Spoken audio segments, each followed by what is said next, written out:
He told the court I earned nothing. Nothing. 34 years of marriage reduced to a void on a financial statement. My name printed under the line for non-contributing spouse. I remember the sound of his voice when he said it. Polished, reasonable, confident. The same tone he used with clients when he was about to sell them something that wasn't entirely true. He didn't look at me once, not even when the judge asked if I had any response. I could feel every eye in that courtroom slide over me, measuring, categorizing. The aging wife, the dependent woman, the relic of someone else's success. I didn't answer then. I couldn't. My throat had closed around every year I'd spent building the life he now claimed was his alone.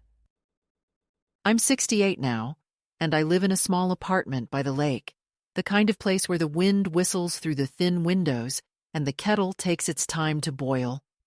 My name, just mine, hangs on the doorbell. Elena Delgado. No Mr. Delgado, no firm name beneath it. When people ask what I do, I tell them I design spaces for small businesses. They assume it's something new, a late-life hobby. I don't correct them. How could I explain that I've been doing this for most of my adult life, only under someone else's name? The studio was mine long before it was his, though legally it was never both of ours, only his. It started in our garage in '93 when our son was still in preschool, and the only clients I could find were local bakeries and small shops that paid in cash. I drew floor plans on the kitchen table after dinner, tracing curves with my coffee spoon when the pencil wore down. He was charming, good with words, good with people. I was the quiet one, the one who listened, who saw what a space could be before anyone else did. Together we built something real, or so I thought. The first year he registered the company, I was the one who filled out the paperwork. He told me it was simpler to put his name on it. Banks preferred dealing with men, he'd said, with that half smile I used to mistake for reassurance. I didn't argue.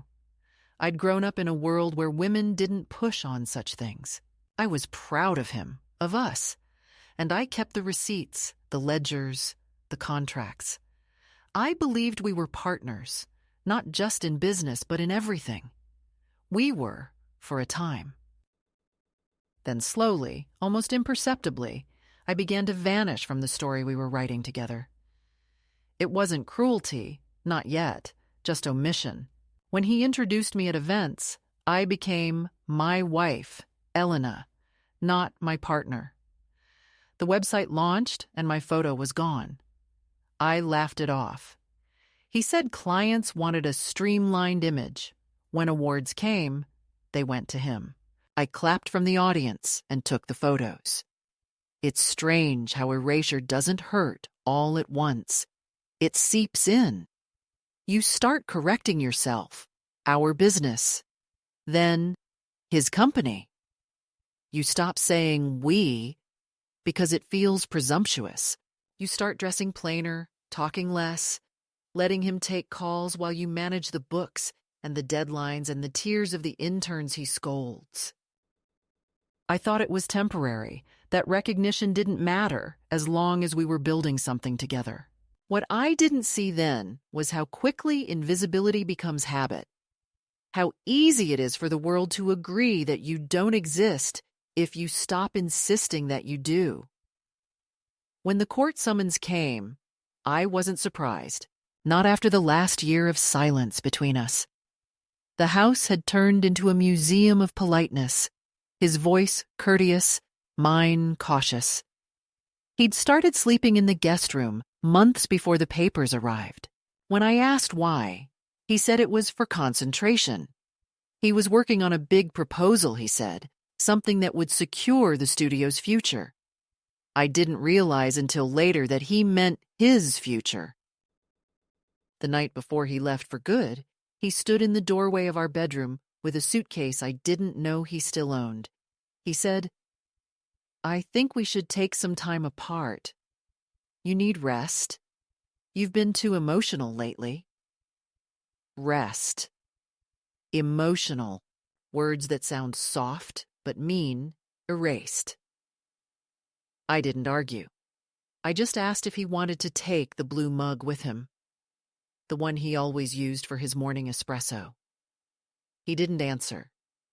The next morning, his side of the closet was empty. I tried to tell myself it was freedom, that I'd finally have time for myself, for the books I never read, the garden I never planted. But freedom, when you've spent your life serving someone else's idea of partnership, doesn't feel like air. It feels like absence. I wandered the house for days, touching the things we'd bought together. The office smelled of toner and dust. His desk was clean, the drawers locked. Mine was a clutter of notes, invoices, and half-done sketches. I found an old business card in the corner, Delgado Design Studio, founded 1993. It used to say, by Elena and Marco Delgado. Now only his name remained. I stared at it for a long time. The paper faded, edges curling, like a document from a vanished country. When the divorce notice came, it was wrapped in politeness. Amicable, fair, mutually beneficial. The lawyer spoke in that neutral tone professionals use when they want to sound compassionate without getting involved. Marco's declaration was simple. He was entitled to 70% of all assets, since, as he put it, he had been the sole earner. The studio, the house, the pension, all his. I was listed as a dependent. I remember sitting in the lawyer's office, watching the reflection of the lake through the glass, thinking how quiet the world can be when someone is trying to erase you on paper.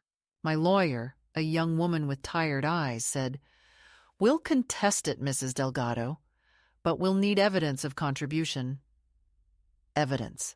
As if the sleepless nights, the unpaid invoices, the years of making something from nothing required receipts to be real. That evening, I walked home under a gray sky heavy with rain, the city lights trembling on the pavement. I passed the old building that used to house our first office, still there, though the sign was gone. The windows were dark. I stood across the street, watching the reflection of my own face in the glass, older now, softer around the edges, but still mine. For the first time in years, I thought, if no one remembers what I did, I will remember. If they erased my name, I will rewrite it.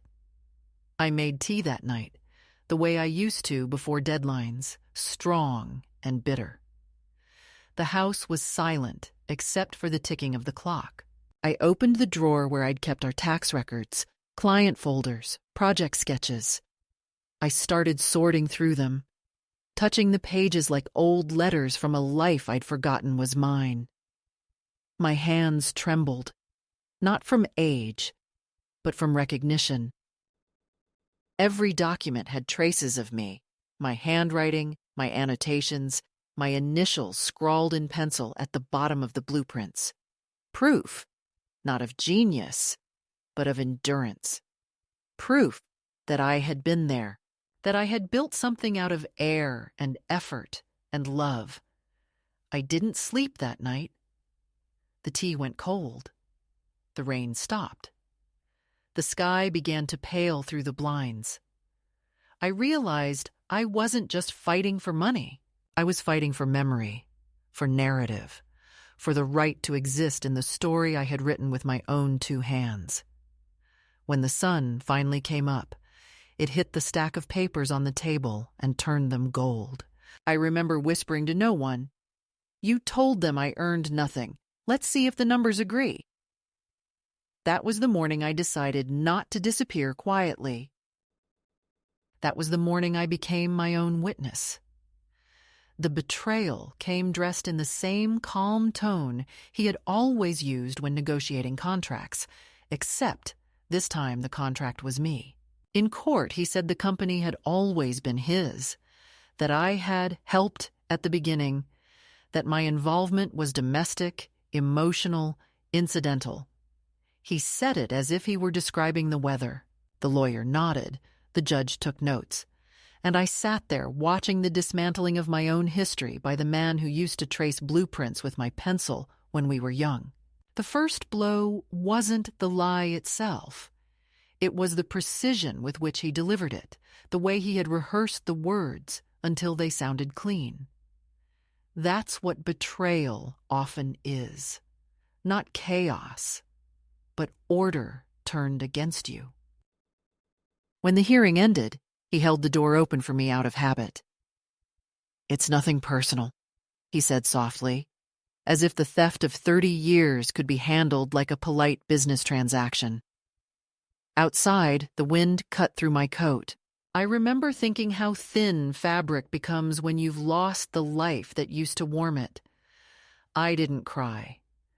Crying is for things that can still be fixed. This wasn't grief. It was recognition. Recognition that I had been living in a house built on a contract I never signed. The next morning, I went to our old office, the one I'd stopped visiting after he changed the locks. The cleaning woman still remembered me. "Señora Delgado," she whispered, surprised. The name sounded foreign on her tongue now, like a title I hadn't earned. She told me he had moved most of the files to a storage unit outside the city.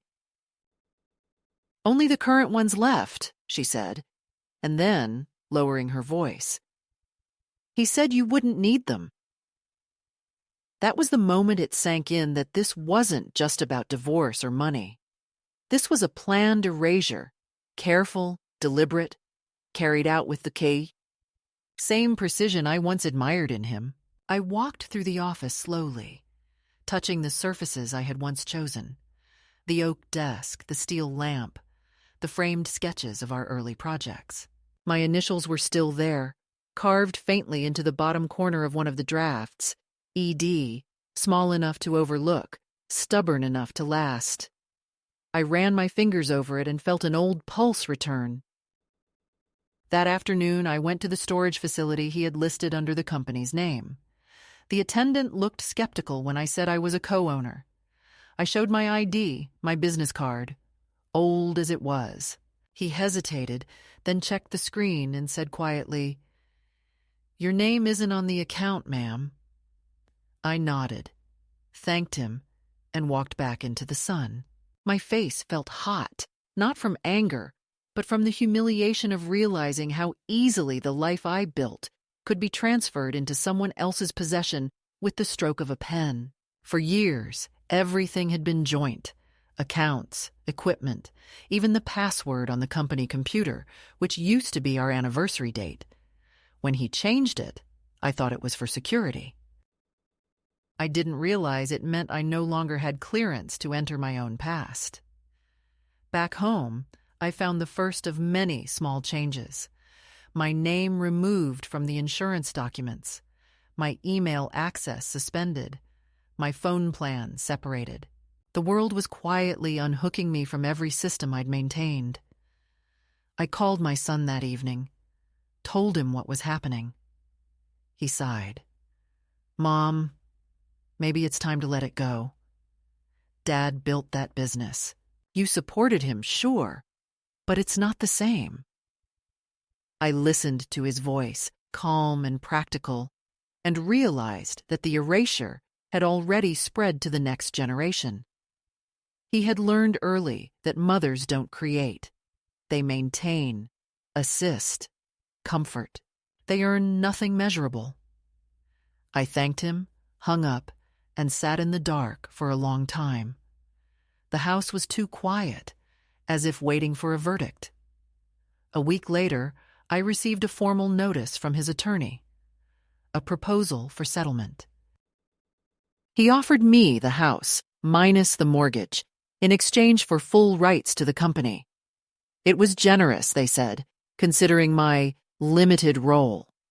I laughed when I read it. a dry, humorless sound that startled even me. The house he offered was the same one I had designed, down to the placement of the windows and the slope of the roof. I had drawn that plan on tracing paper one winter night while he slept on the couch. I remember measuring the distance between the kitchen and the garden, thinking how sunlight should fall across the tiles in the morning. Every inch of that place carried my handwriting, and now it was being returned to me like a consolation prize. I signed nothing.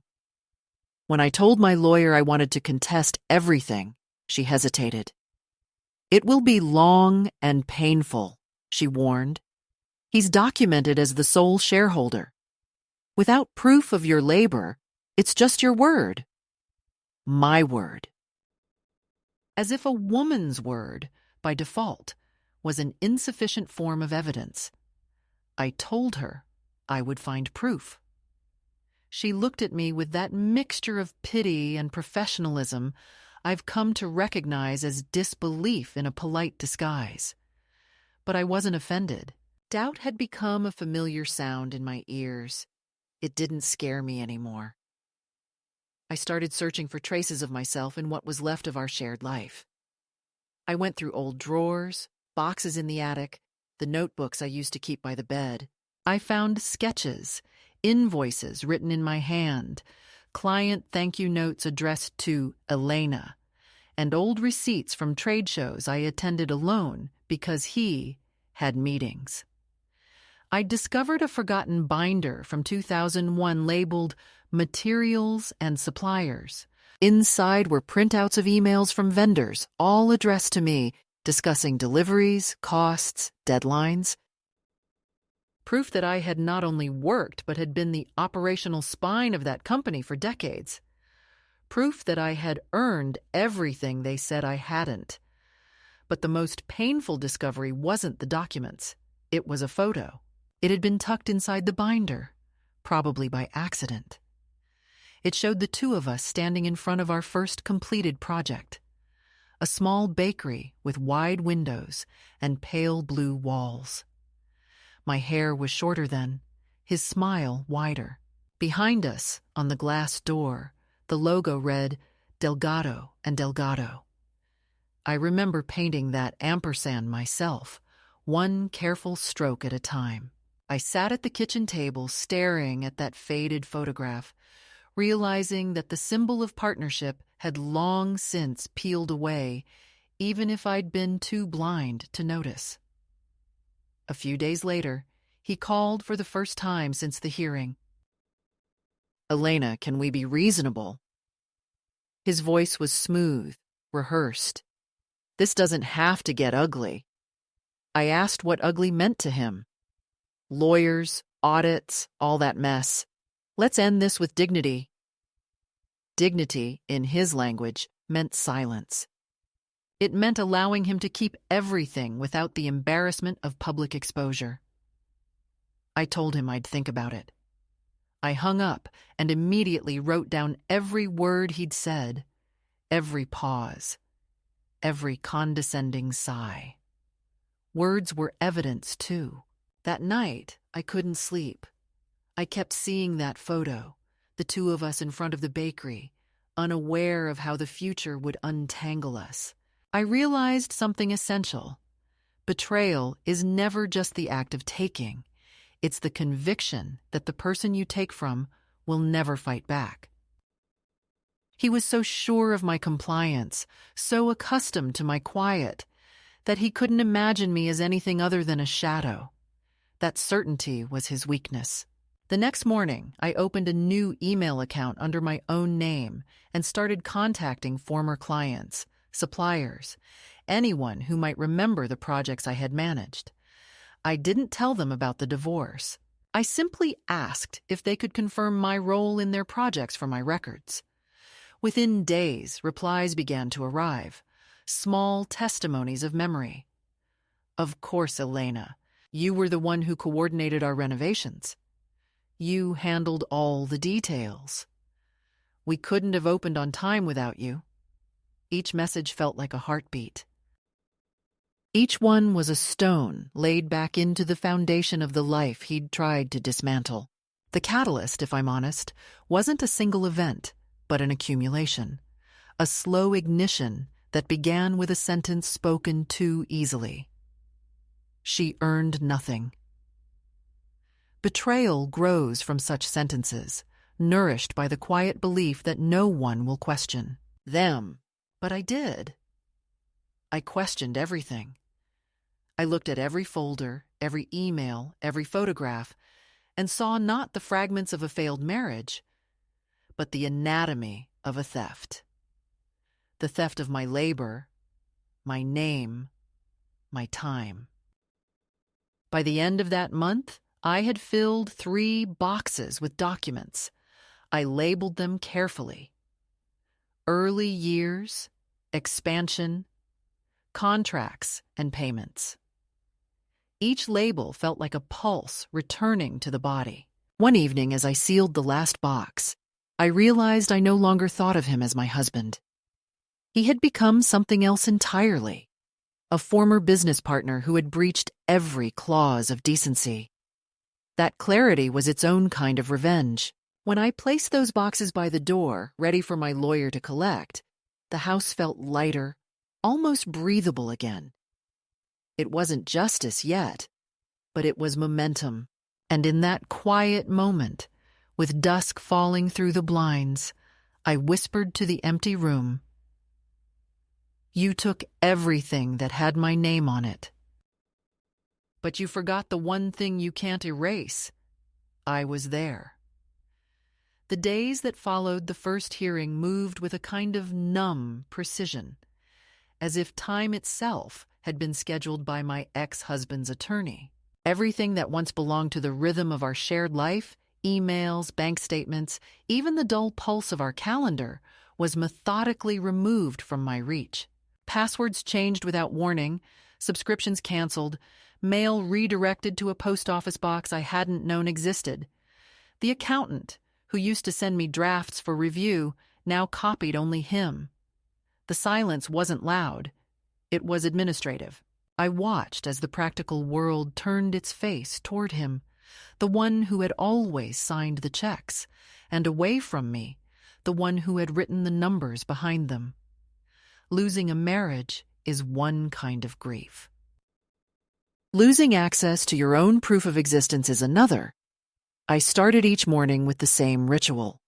I made coffee, sat by the window overlooking the lake, and stared at the reflection of my own face in the glass until it blurred.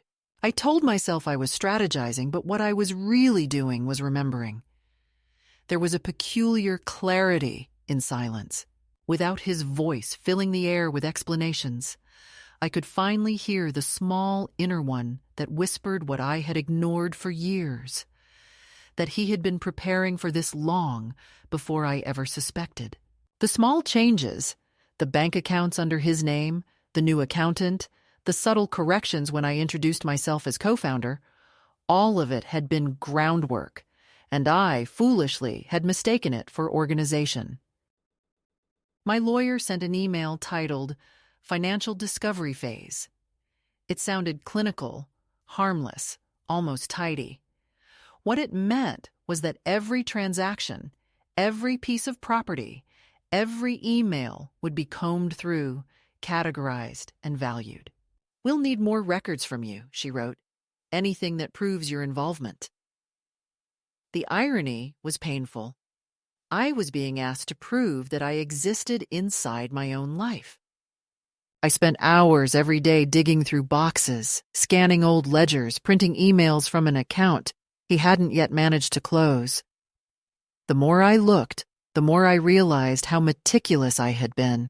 There were folders labeled with dates, budgets, clients, suppliers, all in my handwriting. Yet even in those pages, my name appeared nowhere official. It was always his, M. Delgado, director. I had been the invisible hand behind the curtain, steady and silent, and now I was being punished for the precision with which I had disappeared. In the evenings, the apartment darkened early. The lake outside caught the orange light of passing cars and scattered it across my ceiling in restless shapes. I started talking to myself, not out of madness, but out of the human need to hear my own voice reflected back. Sometimes I read aloud from the contracts, emphasizing every word I had once drafted.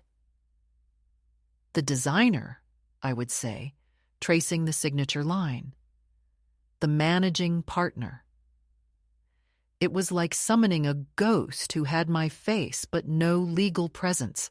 I found a strange comfort in the repetition, in the cadence of bureaucratic phrases that had once meant stability. They were proof, however cold, that I had touched something real. Then the calls began. They weren't from him. He didn't have the courage for that, but from numbers that led nowhere, always hanging up when I answered. One afternoon, a message finally came through. Mrs. Delgado, this is just a reminder that the utilities at your former residence will be transferred to Mr. Delgado's name as of Monday. I stared at the phone, realizing that even the electricity was being reclassified, my very light reattributed. I laughed, a sound sharp enough to hurt my throat. If he wanted everything, he could have the bills too. But somewhere underneath that bitter humor was fear. The fear of vanishing completely from every system that still registered me as living. The few friends I still had were careful in their sympathy. You'll find your footing, they said. You always do. They didn't ask questions. In divorce, people are afraid of contagion. They treat your pain like an airborne disease. Invitations stopped coming. The couples we'd dined with for decades disappeared into the safe neutrality of silence. I understood. I had done the same in my youth, stepping quietly away from other women's unraveling lives, afraid of what they might reveal about my own. Now it was my turn to sit on the other side of that invisible divide. My son called once more, this time impatient. Mom, Dad says you're making this harder than it needs to be. Can't you just settle? You'll still have the house. Isn't that enough? I wanted to ask him if he remembered the nights I stayed up past midnight helping him with his essays while also drafting bids for the studio. If he remembered how I skipped vacations to cover payroll when his father overpromised to clients, but I didn't. Mothers don't defend themselves to their children. They swallow the hurt and change the subject. I'm fine, I said instead. Don't worry about me. He believed me because he wanted to. I started to notice how quickly isolation became a routine. The days blurred together into the same muted palette of coffee, paperwork, silence. I no longer cooked full meals. It seemed absurd to set a table for one. Sometimes I walked to the market just to hear strangers' voices, the rhythm of ordinary conversation. I would linger by the fruit stands, pretending to compare apples while eavesdropping on other people's lives. There was something grounding in the normalcy of it, the way the world continued unbothered by my private disintegration. One evening, while sorting through a box of old receipts, I found a folder labeled Clients Pending. Inside were handwritten thank you notes, some more than 20 years old. Thank you for making our shop so beautiful, one read. You were such a pleasure to work with. No mention of him. No mention of any male presence. Just me. I felt a flicker of warmth, then immediately a wave of sorrow. Proof of recognition existed everywhere, yet none of it counted where it mattered. I poured myself a glass of wine and sat on the floor surrounded by paper, the evidence of a life's work reduced to fragments too personal to be admissible. It was around that time that I began dreaming of the office again. In the dream, I was back at my old desk drafting a layout when I noticed my hand had vanished. The pencil moved by itself, the lines appearing without me. I woke with the taste of metal in my mouth, realizing that the dream wasn't metaphor but memory of all the times he'd taken credit for designs I had drawn. The human mind has a cruel way of turning denial into nostalgia. It protects you until it can't. The first escalation wasn't a single explosion. It was a slow tightening of the rope. Every week brought another small subtraction. The lawyer informed me that Marco's team had filed a motion to freeze certain accounts pending valuation. I could still access my own savings, but the business account, the one through which most of our life had flowed, was now locked. My credit card stopped working. Even my phone plan, still in his name, was canceled without notice. I stood at the counter of the phone store, explaining to a boy young enough to be my grandson that I needed a new number, a new line, a new start. He smiled politely and asked for my ID. It struck me then how starting over at 68 looked exactly the same as signing up for a service plan. Everything required proof of identity, yet no one cared who you really were.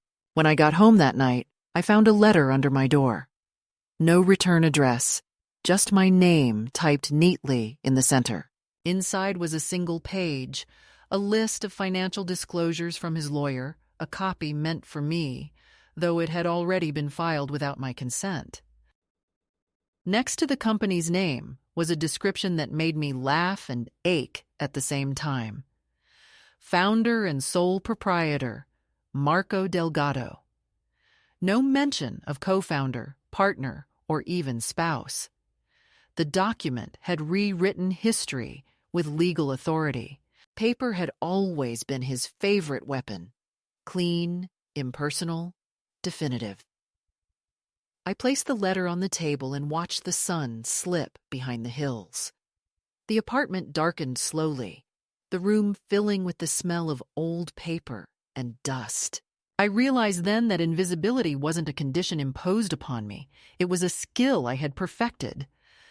I had learned it so well that even the law believed it. I stood up, walked to the mirror, and stared at the reflection that stared back. Not the wife, not the partner, not the co-founder, just a woman surrounded by proof of her own disappearance. That night, I opened my laptop and searched the online business registry. My hands shook as I typed his name, the company name, the city. The results appeared in neat blue lines. There it was. Delgado Studio, Incorporated. Founded 1993. Owner, Marco Delgado. I scrolled down to the section labeled Former Associates. It was empty. There was no trace of me. No record that I had ever existed in that structure. And yet, the date of establishment, the very year, was the one I remembered filling out on the first form, late at night, when our son was crying in the next room, and I had balanced the application on my knees. I remembered the ink smudge where my hand slipped, the one I had laughed about for years. I closed the laptop slowly. That ink smudge existed in reality, in memory, but not in the law. That was the difference between proof and truth. Only one counted in court. The following week, I received a formal letter from the court requiring financial statements for review. My lawyer told me to stay calm, to keep collecting evidence. "We'll build your case piece by piece," she said. But I knew better. This wasn't about pieces, it was about presence. I could present every receipt, every invoice, every late-night email, and still they would ask for something impossible. A signature of ownership from a man who never intended to share it. In the months that followed, the pace of his campaign quickened. I began hearing whispers from old clients that he was contacting them, warning them not to get involved.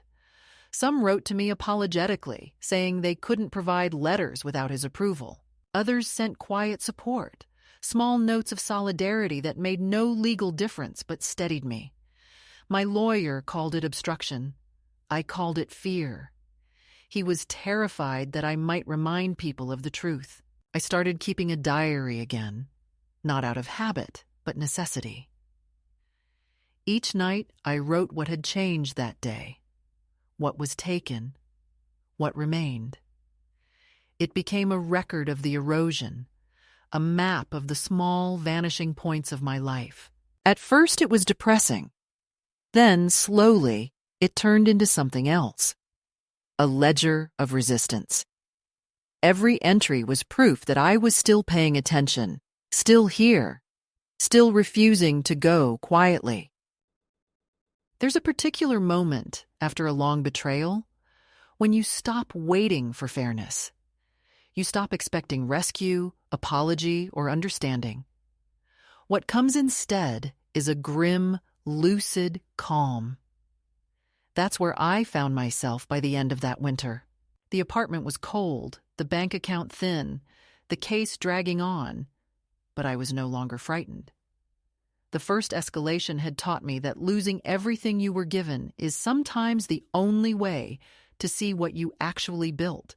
I sat one night at the window, the lake frozen solid, the city lights trembling across the ice. I whispered aloud the sentence that had started it all. She earned nothing. And for the first time, it didn't sound like a wound. It sounded like a dare. It was a winter night, the kind that arrives without ceremony, slipping quietly into the bones of the house until every surface hums with cold.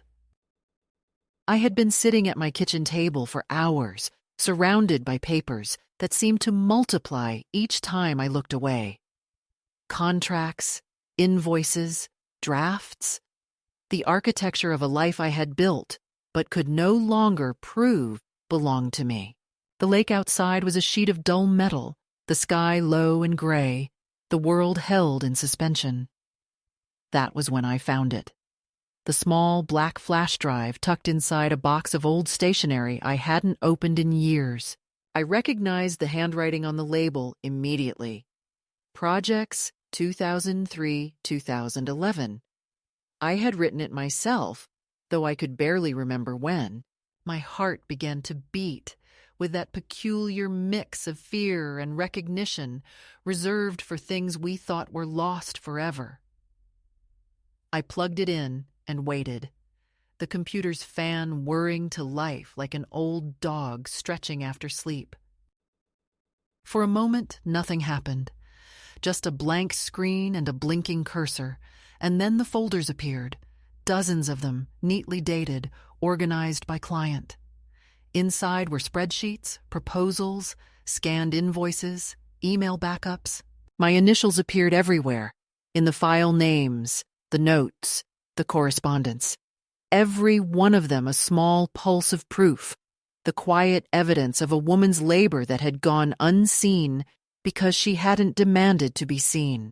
I opened a document at random and found an old email thread between me and a client, a bakery owner named Ruiz. I had written, "Marco will deliver the final drawings on Friday, but please confirm the payment schedule directly with me." Her reply, "Of course, Elena. We know who really keeps this ship afloat." I read it twice, 3 times, until the words blurred. It was such a simple acknowledgement, written years ago without intention, yet now it felt like salvation. As I sat there scrolling through the digital relics of my own existence, a slow, trembling calm began to settle over me. It wasn't joy, not yet, but it was direction. For the first time since the divorce began, I had something solid in my hands, something that couldn't be gaslit or denied. These files were not feelings. They were timestamps, data, memory turned into matter. I created a new folder on my desktop and named it Proof of Existence. Then, one by one, I copied the files over. It took hours. The computer groaned, the progress bar crawled, the heater clicked on and off. I didn't move. I wanted to witness every percentage point, every sign of transfer, as if watching myself reassemble in pixels and code. When the last file finished, the room was silent again, except for the faint hum of electricity. I sat back and exhaled. For the first time in months, I slept without dreams. The next morning, the sky was clear. A crisp blue stretched thin over the lake. I made coffee, opened the curtains, and for once, instead of staring at my reflection, I watched the light move across the water. It was an ordinary morning, but something in me had shifted. I no longer felt like a victim waiting for a verdict. I felt like a witness preparing to testify. I spent the next week cataloging every piece of evidence I had, digital and physical. I numbered files, labeled envelopes, cross-referenced invoices with bank statements. It was tedious, yes, but there was a rhythm to it, a kind of devotion. I realized that in all my years of working for him, I had learned every skill I now needed to save myself.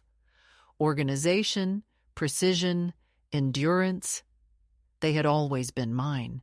He had only borrowed them. Around the same time, I started getting emails from people I hadn't spoken to in years. Old clients, suppliers, even a few interns who had passed through the studio decades earlier. They'd heard about the divorce, of course. News like that circulates fast in small industries. But their messages surprised me. They weren't gossiping. They were remembering. "Elena, I still use the layout you designed for our shop," one wrote. "I've always told people you were the real genius behind Delgado Studio." Another said, "If you need a statement confirming your role, I'll write it." I read each message carefully, letting the words sink in. It wasn't just validation, it was corroboration. My story was no longer mine alone. It was held in the memories of others. It was in this new momentum that I did something I hadn't done in months. I dressed with intention. I ironed a blouse, brushed my hair, and left the apartment with a folder of documents under my arm. My lawyer had been urging me to come to the office to review our strategy, but I had delayed out of exhaustion and shame. Now I walked there briskly, feeling the pulse of purpose in my steps. When I arrived, she looked up from her desk with surprise and relief. "You look different," she said. "Determined," I replied. I laid the flash drive and printed files on her desk like offerings. "Everything we need is here." She plugged in the drive, scanned through the folders, and as the screen filled with my records, her face changed. "My God," she whispered. "He's finished." That night, on my way home, I stopped by the small cafe at the corner of my street. It was nearly empty, the hour late. I ordered a coffee and sat by the window, letting the steam fog the glass. For the first time in a long time, I didn't feel invisible. The waitress, a girl with dark hair and tired eyes, asked if I wanted sugar. "No," I said, "not tonight." My reflection in the window looked older, yes, but alive in a way I hadn't seen in years. It occurred to me that all my life I had been waiting for someone to notice what I was capable of. Now I didn't need an audience. The knowing itself was enough. But change, I learned, is never linear. Just as I began to find my footing, small tremors of doubt returned. One morning, I woke to an email from his lawyer, formal and sharp, accusing me of accessing company property without authorization. I sat there, reading the words over and over. He was trying to claim even my own evidence as theft. It was audacious, but not unexpected. I forwarded the email to my lawyer, who replied calmly, "They're bluffing. Don't respond." I didn't, but the message rattled me. It reminded me that while I was busy proving my worth, he was still busy rewriting my guilt. That night, I couldn't concentrate on paperwork. The apartment felt too small, too full of his ghost. I went for a walk along the frozen lake, the air sharp in my lungs. The path was empty except for a single figure walking toward me. A woman about my age, wrapped in a heavy coat, her scarf pulled up to her chin. As we passed each other, she nodded. A simple human gesture, but it struck me like a spark. She didn't know me, didn't know my story, yet in that nod there was a recognition older than either of us. Women who have survived erasure have a way of seeing each other in the dark. When I got home, I made a decision. I opened my laptop, found the company's social media account, which he still controlled, and scrolled through the years of posts. Every photograph, every caption, every project description bore his name. But the work, oh, the work was mine. I saw my handwriting in the sketches, my palette in the color schemes, my sentences in the captions he had lightly rewritten. It was like looking at a distorted mirror. I wanted to shout, to correct the record publicly, but I stopped myself. I had learned by now that revenge through spectacle only feeds the oppressor's story. What I wanted wasn't noise, it was clarity. So instead, I downloaded everything. Every image, every caption, every timestamp. Proof not only of creation, but of the theft itself. Over the next few weeks, I built a new kind of case, not just legal, but existential. I printed letters from clients, annotated them, stapled them to the corresponding invoices. I cross-checked dates, matched projects to bank deposits, built a timeline so precise it looked like a map of a life reclaimed. My lawyer called it overkill. I called it resurrection. By the time spring arrived, I had 3 binders full. I carried them to her office in a canvas bag that had once belonged to Marco. "You really don't do things halfway, do you?" she said with a smile. "No," I said. "Not anymore." Around that time, something unexpected happened. I began to sleep through the night again. I stopped checking the phone for messages that weren't coming. I even started cooking real meals, simple things, soup, roasted vegetables, the small rituals of someone who believes the next day is worth living. I caught myself humming while I worked. It startled me, that sound of contentment, like hearing a language I hadn't spoken in years. The midpoint of a story is never the loudest part. It's the hinge, the quiet rotation of perspective. That winter night with the flash drive was mine. Everything that followed, the gathering of evidence, the small recoveries of dignity, the nod of a stranger, was the slow turning of the wheel. I didn't know then how long the road ahead would be, or how cruel the next storm would become.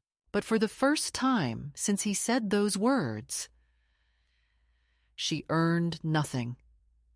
I began to believe that the balance of the world, however delayed, sometimes does shift. And it starts not with justice, but with the simple act of refusing to vanish. The first sign that he had realized I was no longer afraid came not through words, but through timing. He began calling again, always at inconvenient hours, late at night, early in the morning, his voice measured, polite, venom hidden beneath courtesy. "Elena, can we talk like adults?" he would begin, as if I had ever been the childish one. "You're making this more complicated than it needs to be. You have what you need, don't you? The apartment, some savings. Why keep dragging this through court?" He didn't mention the files, but I could hear it in his pauses, that tightening in his throat when he knew I had something he could no longer control. I learned to let the phone ring, until it went silent. Each unanswered call became a small declaration of independence. Then the messages began to shift tone. A voicemail one morning said, "I found some old sketches of yours. I thought you might want them back before I throw them out." The next, "The judge won't like that you're exaggerating your role. People respect honesty, Elena." And finally, "If you keep this up, you'll embarrass yourself." The progression was textbook: flattery, warning, threat. What surprised me wasn't the cruelty. It was how predictable he had become once stripped of control. The man who had built a career on charm had nothing left but the dry instruments of intimidation. I forwarded everything to my lawyer, who advised me to document it all. "Don't engage," she said. "Every word he says is a weapon. Silence is armor." I followed her advice, though silence wasn't as easy as it sounded. It filled the apartment like smoke, thick and hard to breathe. I started sleeping with my phone turned off, but even in dreams, his voice found me. I would wake in the middle of the night convinced he was standing in the hallway. The body, I learned, takes longer than the mind to realize it's safe. A month later came the first real confrontation.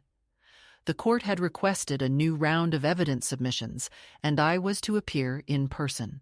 He hadn't attended the preliminary hearing since the beginning, preferring his lawyers to speak for him. But this time, he showed up, immaculately dressed, the performance of dignity complete. His new partner was there too, seated 2 rows behind him, younger, polished, holding a leather folder she never opened. She smiled when I walked in, that practiced smile of a woman who thinks she's inherited the better version of a man. I nodded to her out of something that wasn't kindness, but recognition. She would learn in time. The hearing was procedural, dull on the surface, but I could feel the undercurrent. His lawyer, a man with perfect hair and too much confidence, kept repeating phrases like limited participation and domestic assistance. Every sentence was an attempt to fold me back into the category of wife, never worker. I sat still, my hands clasped in my lap, watching the judge's pen move across the page. When it was my turn to speak, my lawyer stood first, summarizing our evidence. Then she nodded for me to approach.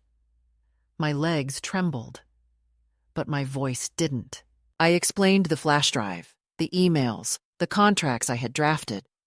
I described the clients who had written letters on my behalf, their gratitude, their memories. The judge asked for copies, and I handed them over.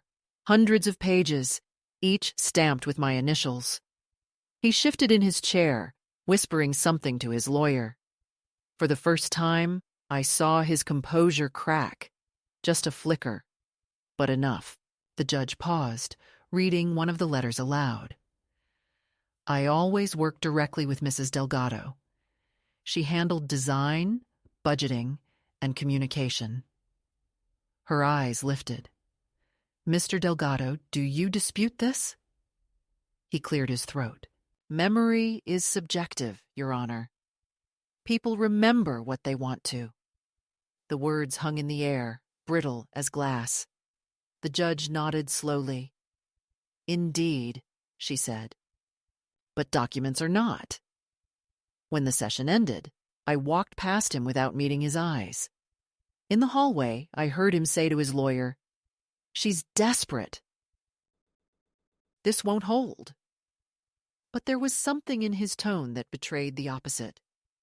Fear disguised as disdain. He had spent his life constructing narratives, and now he was watching one collapse under the weight of proof. I stepped outside into the winter light, the air sharp with exhaust and victory. It wasn't triumph I felt, not exactly. More like equilibrium, the slow returning of balance after a long tilt. That night, however, the quiet retaliation began. The company's website went offline. When I checked, I found that every mention of me, every archived project with my initials, had been deleted. Even the photos had been replaced. It was as if the digital world had conspired to echo his denial. I should have expected it, but still it hurt. A fresh amputation after healing had begun. I emailed my lawyer again, who advised, keep screenshots. Every erasure is evidence. So I did. I spent hours documenting the destruction of my own history, one web page at a time. I began to realize that erasure was his instinct, his only language. He couldn't argue facts, so he destroyed them. 2 weeks later, a letter arrived from the tax office. The company was under audit. Not my doing, apparently, a routine process, but his panic was immediate. He called again, this time leaving a message that began calmly and ended in fury. You've brought attention to things you don't understand. Do you know what you've done? He hissed. I listened twice, then deleted it. The next day, I received an email from a former accountant of ours, one I hadn't spoken to in years. Elena, it read, I wanted you to know that some of the records he submitted look inconsistent. If you need copies of older statements, I still have them. My hands shook as I read. It seemed the quiet machinery of truth was finally starting to move on its own. But justice, like winter thaw, is never immediate. For every small victory came a new assault. One afternoon, I returned home to find the lock on my mailbox jammed. Inside, once I pried it open, were anonymous notes printed from a computer, no signature, no return address. The first read, "People are talking." The second, "You should have left it alone." The third was just a single word, "Enough." I took them to the police station where the officer at the counter shrugged. "No direct threat," he said. "Could be anyone." But it wasn't anyone. It was him, or someone acting for him. I recognized the rhythm, the calculated vagueness. He wanted me to question myself, to live again in the fog of uncertainty where he had always been strongest. That night, I couldn't stay still. I walked along the lake, the water breaking into fragments of light under the street lamps. I tried to remember the woman I was before all this, the one who stayed up late designing storefronts, who believed her husband's praise. She seemed impossibly distant, yet I could feel her breathing somewhere beneath my ribs, stubborn and waiting. I thought about how easily love becomes a weapon when one person holds the pen that writes the story. I thought about every woman I'd ever known who had handed over her worth in exchange for peace. I wondered how many of them had flash drives hidden in drawers, proof of a life no one believed they built. The next day, I received a summons for another hearing, this one focused on asset division. The date was set for March. My lawyer was confident. "We have enough," she said. "He'll have to concede." But I knew him better than she did. He would never concede. He would drag it out until exhaustion did his work for him. And in a way, he almost succeeded. By late February, I felt my resolve begin to thin. Sleep was shallow, my appetite gone. The apartment had become both sanctuary and cell. There were days I didn't speak aloud at all. Even the plants seemed to wilt in sympathy. Then, one afternoon, the phone rang again. I answered without thinking. His voice was calm, almost gentle. "I didn't mean for it to get this far," he said. "We could still fix it." "You don't have to do this?" I asked. "Do what?" He hesitated, then said, "Humiliate yourself. You were never meant for the business side, Elena. You were always the heart, the inspiration." That's what people loved about you. I felt something inside me shift. Not pain this time, but clarity. For decades, he had used language like a leash, disguised control as affection. Now I could hear it for what it was. "You're right," I said quietly. "I was the heart, and now the heart is testifying." I hung up before he could reply. The final confrontation came 2 weeks later in court. He arrived early, pacing the hallway outside the courtroom, that old salesman's smile plastered on his face. I sat across from him, holding the binder of evidence I had spent months assembling. When we were called in, the air felt charged, almost metallic. His lawyer presented first, a long monologue about devotion, support, and the difference between love and labor. I listened, numb but alert, as he painted me as a sentimental helper, a muse who had confused inspiration with contribution. When he finished, the judge turned to me. "Mrs. Delgado?" she said. I stood. My voice, when it came, was calm and unshakable. I explained the files, the invoices, the correspondences, the tax records, now corroborated by the accountant. I handed the binder to the clerk, who placed it before the judge. The pages made a soft sound as they were turned, like rain. Then something remarkable happened. The judge stopped reading and looked up at him. "Mr. Delgado," she said, "these documents show consistent work performed by your wife over more than 2 decades. If she earned nothing, as you claim, who created this paper trail?" He opened his mouth, then closed it again. The silence stretched. For a man like him, silence was worse than guilt. It was the absence of control. The judge continued, "You may sit down." He obeyed. For the first time in our marriage, he obeyed. Afterward, in the hallway, he tried once more to regain footing. "You think this changes anything?" he said, his voice low, urgent. "You'll never be happy. You'll die bitter." I looked at him, truly looked, and saw not power, but emptiness, a man terrified of irrelevance. "No," I said. "I'll die remembered." In the weeks that followed, the case began to tilt decisively. The court ordered a full review of the company's finances, including backdated compensation for unpaid labor. His lawyer requested extensions, delays, anything to stall.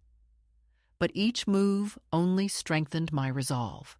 I had been underestimated for so long that persistence itself had become a weapon.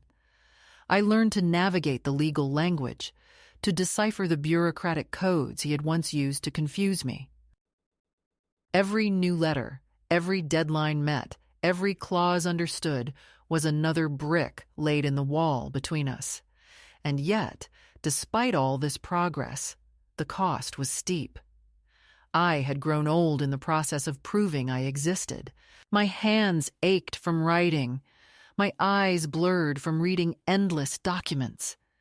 But underneath the fatigue was something solid, dignity, unglamorous but unbreakable. There were still nights when fear crept back, whispering that justice would never be enough to restore what was taken. But then I would open the binder, trace my initials across the pages, and remember. This was never about restoration. It was about recognition. By early spring, the hearings were nearly over. The lawyers spoke in calmer tones now, as if the end was inevitable. He avoided my eyes completely. I think, in his own way, he understood that the battle was lost the moment I stopped reacting to him, the moment I chose documentation over despair. The judge announced that a final decision would be delivered within weeks. As I gathered my things, I felt the weight of the binder lift slightly in my arms, lighter than before, as though the pages themselves had absorbed the years of silence and turned them into something new, something permanent. I left the courthouse and stepped into the sunlight. The air was cool but forgiving, the kind that carries the scent of thawing earth. Cars moved, people hurried by. The world continued indifferent and miraculous. For the first time, I didn't feel small inside it. I walked to the nearest cafe, ordered a coffee, and sat by the window as I had on so many nights before. But this time, the glass didn't reflect a ghost. It reflected a woman who had survived being erased and had written herself back into existence, one line at a time. The morning of the verdict was unnaturally bright, the kind of sunlight that feels merciless, too honest for comfort. I woke before the alarm, long before dawn, and lay still, listening to the faint hum of the refrigerator and the sound of my own breathing, steady but shallow. The apartment felt smaller than usual, or maybe I had grown larger inside it, swollen with months of tension that had nowhere left to hide. The court had notified us that the decision would be read at 10. My lawyer had suggested we meet early to go over expectations, but I already knew what she would say. Prepare for anything. That's what people tell you when they expect defeat, but don't want to sound cruel. Still, I dressed with a care that surprised me. I ironed my blouse, pinned my hair up, and applied lipstick with the precision of someone preparing for a photograph she would remember. There was something sacred about that small act of composure, a quiet refusal to arrive as the wounded party. The courthouse was crowded when I arrived, filled with the ambient murmurs of strangers whose stories overlapped in the same building of justice and delay. My lawyer was already there, her briefcase balanced on her knees, eyes calm but guarded. When she saw me, she smiled in that quick, reassuring way that never quite reaches the eyes. "You look ready," she said. "I am," I replied, though my hands betrayed me, trembling slightly as I adjusted the strap of my bag. Across the aisle, Marco was speaking with his attorney, gesturing with that familiar theatricality he reserved for clients and judges alike. He looked untouched by the process, crisp as ever. The confident tilt of his shoulders rehearsed to perfection. Yet when his eyes met mine, there was something else. An unease so slight that only a woman who once loved him could see it. He quickly turned away. The judge entered. The room fell silent, and the session began. Her voice was even, unhurried, the cadence of a person accustomed to delivering news that would alter lives. She reviewed the case chronologically, summarizing the claims, the evidence, the testimonies. As she spoke, my heart beat so loudly that her words seemed to fade in and out, like radio static. I caught fragments, documented contributions, financial misrepresentation, established pattern of professional involvement.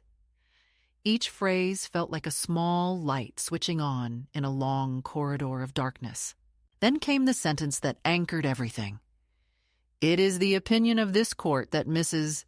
Elena Delgado is entitled to recognition as co-founder and managing partner of Delgado Studio, with all financial and legal implications thereof." The words struck like a wave. For a moment, I didn't understand. I just stared at her mouth, watching it move, waiting for the catch, the condition, the reversal. But none came.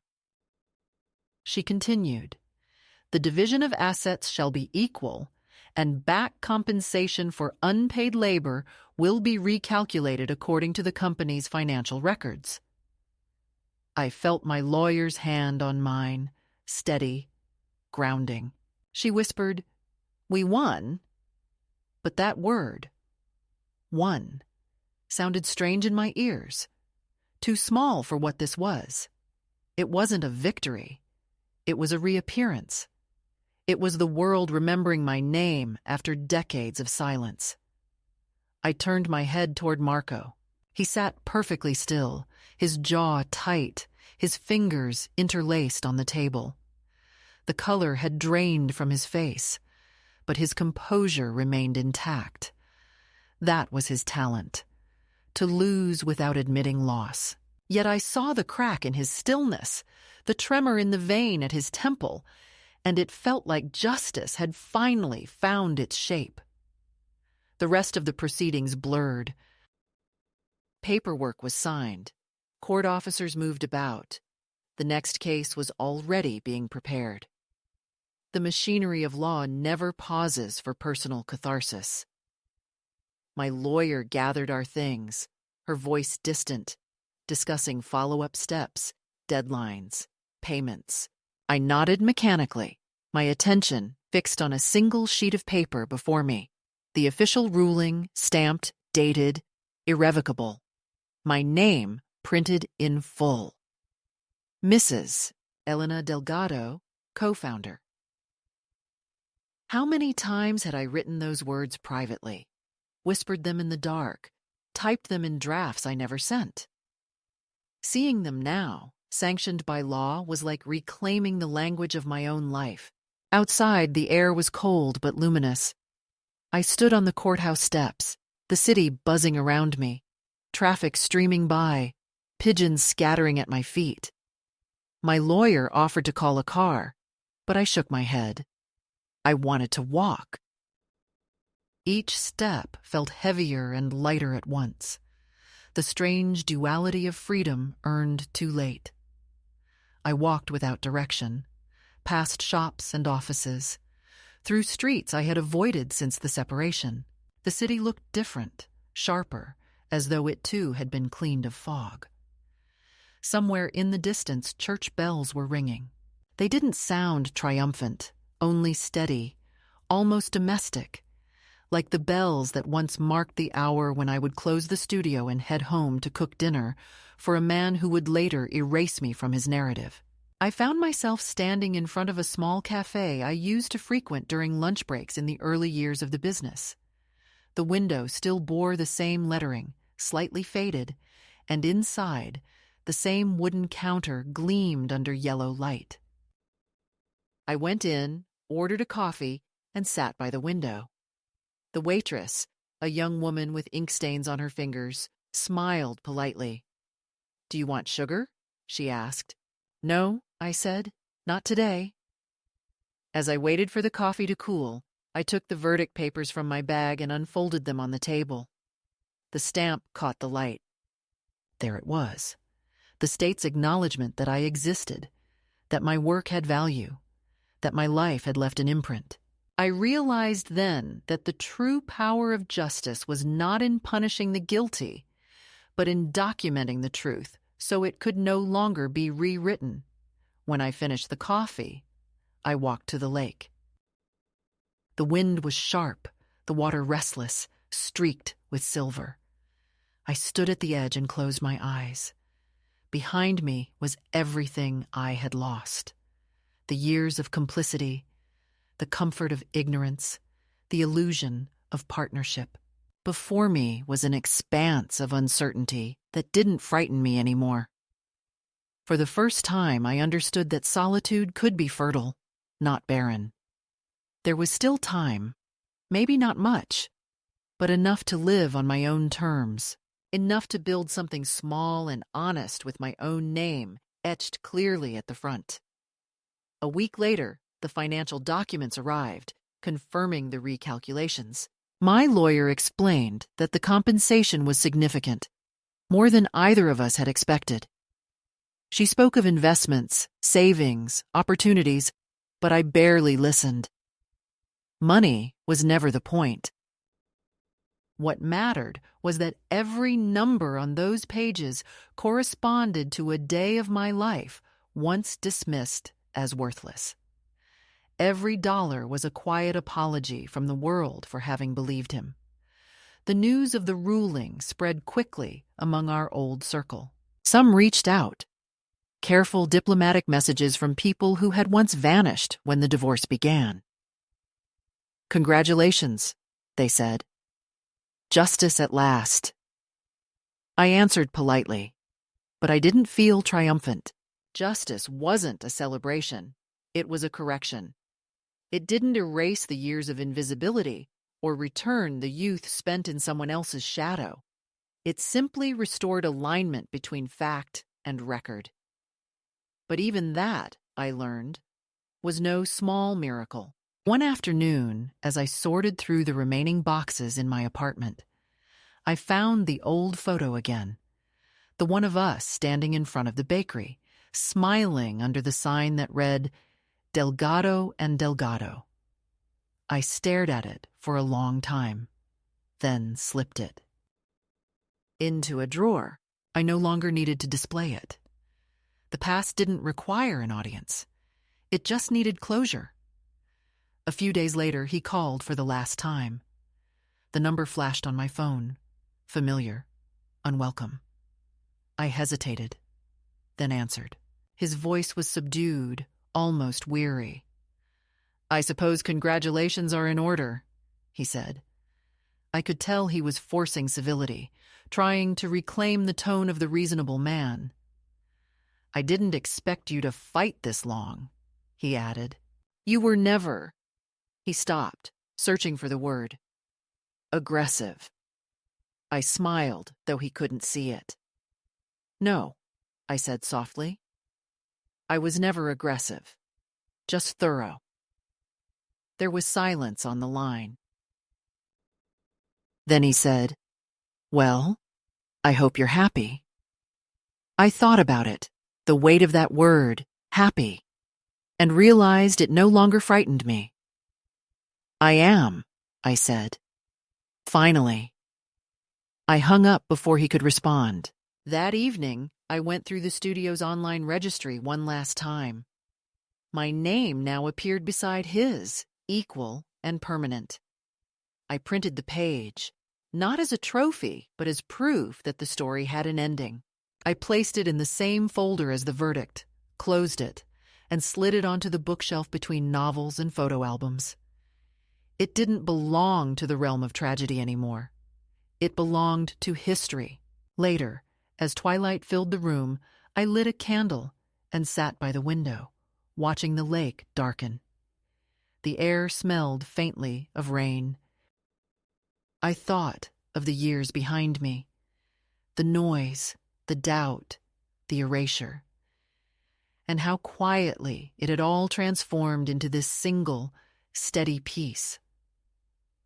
The word nothing returned to me, the word he had used so easily in that first hearing.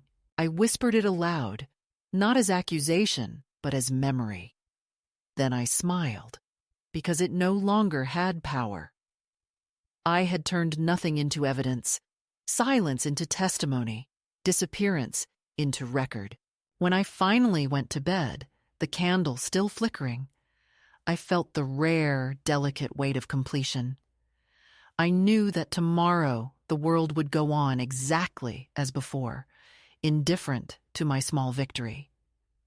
But inside, something irreversible had shifted. I was no longer waiting to be seen. I had become visible to myself, and that, I understood now, was the only kind of justice that endures.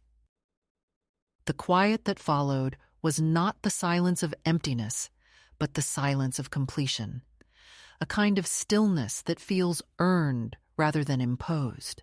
The case was over, the documents filed, the signatures sealed, and yet it took weeks for my body to understand that the war had ended. Each morning, I woke at the same hour, expecting another summons, another call from my lawyer, another reminder that my existence required proof. Instead, there was only the lake, patient and gray, and the familiar whistle of the kettle. I began to move through my days slowly, as if relearning the simplest gestures, making coffee, opening the curtains, sitting down without calculation. The world, I discovered, does not rush to fill the void left by struggle. It waits, indifferent but generous, allowing those who have fought too long to find their own rhythm again. At first, the absence of conflict felt almost painful. I had lived so long inside the architecture of defense that peace seemed suspicious, an unfinished sentence. I would catch myself glancing at my phone, waiting for a message that never came. The part of me that had survived on vigilance didn't know how to rest. But gradually, the tension began to dissolve, like fog burned off by slow sunlight. I found that I could read again, really read, not skim words as distraction. I started with books I had once loved before the business consumed everything.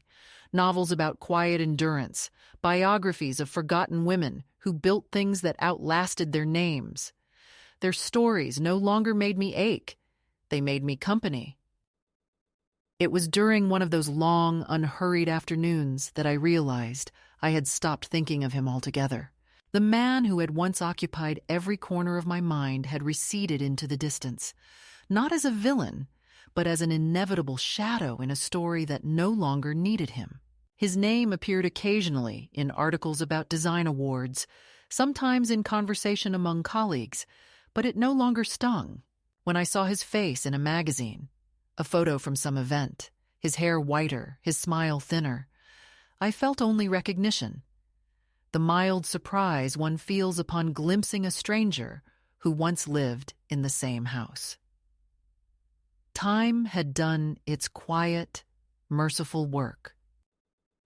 With the settlement funds, I could have left the city, bought a small house somewhere by the sea, started a new life entirely. But I didn't want to leave. There is a dignity in staying, in inhabiting the same streets that once humiliated you and walking them without flinching. I decided instead to rent a modest office in the same neighborhood where our first studio had stood.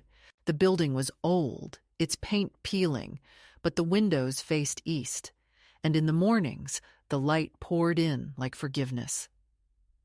I repainted the walls myself, white with a faint tint of ochre, the color of paper aged but unspoiled. Then, with hands steadier than I expected, I hung a small brass plate beside the door. Delgado Designs and Daughters. I didn't have daughters, but the name felt right. A gift to the women who would come after, those whose work would not be hidden. Behind someone else's name, the first clients arrived quietly. A small bookstore owner who wanted new shelves, a young couple opening a cafe. They had found me through word of mouth, unaware of my history, and that anonymity was its own freedom. For the first time in decades, my name was written on contracts without explanation or apology. The work came back to me naturally, like muscle memory. The late-night sketching, the thrill of solving a space, the satisfaction of seeing an idea become solid. It wasn't about success anymore. It was about belonging to my own labor. When the first project was completed, a narrow bookstore with curved wooden shelves and soft yellow light, I stood in the doorway as the owner turned the key in the lock and thanked me. "It's perfect, Ms. Delgado," he said. The formality of the title startled me. And then I smiled. It was the first time anyone had addressed me by that name without attaching it to someone else. In the evenings, after work, I walked home by the lake. The water was different now, or perhaps I was. The reflections no longer looked like doubles, but like continuations. Sometimes I would stop by the cafe near my apartment, the same one where I had once sat, trembling after a hearing, and order the same black coffee. The waitress had changed, but the place had not. The tables were still uneven, the lights too dim, the air thick with the scent of roasted beans and thyme. I would sit there, watching people pass by, and think about how ordinary freedom looks when it finally arrives. It doesn't announce itself with fireworks. It just settles beside you quietly, like a familiar companion returning home. My son visited me that spring, awkward and hesitant, his hair flecked with early gray. We hadn't spoken much during the trial. His loyalty had always been tangled between love and habit. But now he came bearing small peace offerings, a box of pastries, a nervous smile. "Dad told me about the verdict," he said, his tone careful, rehearsed. "I guess you showed him." I laughed softly, shaking my head. "It wasn't about showing him anything," I said. "It was about showing myself." He looked at me for a long moment, as if seeing me clearly for the first time. "You seem different," he said. "Lighter." "No," I replied, "just whole." We talked for hours after that, about small things, his work, the weather, the neighbor's dog. When he left, he hugged me longer than he ever had before. It felt not like apology, but understanding. That was enough. As the months passed, the business grew slowly but steadily. I hired 2 young women straight out of school, bright, eager, full of ideas. They reminded me of the woman I had once been, hopeful but unguarded, still believing that talent alone could protect them. I told them my story in fragments, not as warning, but as inheritance. "Keep your name on everything," I said. "And never sign what you haven't read twice." They listened, wide-eyed, nodding, perhaps thinking me old-fashioned. Maybe I was. But when they signed their first contracts with my company's name alongside theirs, I saw in their faces the kind of pride that doesn't yet know it will one day be challenged. I prayed the world would be kinder to them than it had been to me. Sometimes, late at night, I take out the court ruling from its folder and read it again. Not because I need reassurance, but because it reminds me how far a person can travel without moving at all. The words are dry, bureaucratic, devoid of emotion. Yet between the lines, I can feel the pulse of every sleepless night, every humiliation, every moment of doubt transformed into ink. I keep it not as proof against others, but as proof to myself that endurance can be a form of artistry. There is beauty in persistence, in refusing to vanish even when the world encourages it. Now, at 69, my days are quieter, filled with work, reading, the simple joy of control over my own time. The phone no longer brings dread. The mailbox holds nothing but bills and small comforts. Sometimes I look at my hands, lined, veined, still capable, and I think of everything they've built and lost and built again. I think of how easy it would have been to disappear, to accept invisibility as fate. But I didn't. I chose to insist, gently but relentlessly, until the truth had no choice but to stand beside me. The world, of course, goes on indifferent. People forget, as they must. The story has become a small one, contained within my own life. Yet I sense its echo in every woman who walks with quiet purpose, who holds her head a little higher because she knows her worth even when others do not. I like to imagine that somewhere, another woman is sitting at her kitchen table, gathering her own proof, whispering to herself that she is not invisible. If she ever hears my name, I hope it sounds like permission.